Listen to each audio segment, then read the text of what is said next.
ഈ നിഷ്കളങ്കത എന്ന് പറയുന്ന ഒരു കാര്യമില്ല. നമ്മൾ വരുത്താൻ നോക്കേണ്ട ഒന്നല്ല, പരിശ്രമിച്ച് വരുത്തേണ്ട ഒന്നല്ല നിഷ്കളങ്കത. മറിച്ച് എന്തെങ്കിലുമൊക്കെ പരിശ്രമിച്ചിട്ട് നഷ്ടപ്പെടുത്തി കളയാതിരിക്കേണ്ട കാര്യമാണ്.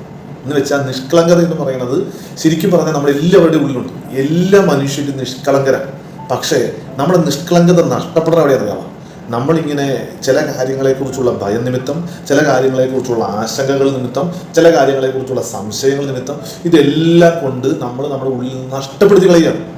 നിഷ്കളങ്കരായിട്ട് ജീവിക്കാൻ നമ്മൾ ആരും പരിശ്രമിക്കേണ്ട. നമ്മുടെ ഉള്ളിലുള്ള ആ നിഷ്കളങ്കത നഷ്ടപ്പെടുത്തി കളയാതിരിക്കാൻ ശ്രദ്ധിച്ചാൽ മതി. വചനത്തിൽ ഇങ്ങനെ പറയുന്നു, നിഷ്കളങ്ക മാർഗത്തിൽ ചരിക്കാൻ ഞാൻ ശ്രദ്ധ വയ്ക്കും. എപ്പോഴാണ് അങ്ങൻ്റെ അടുത്ത് വരിക? ഞാൻ എൻ്റെ ഭവനത്തിൽ പരമാർത്ഥ ഹൃദയത്തോടെ വ്യാപരിക്കും.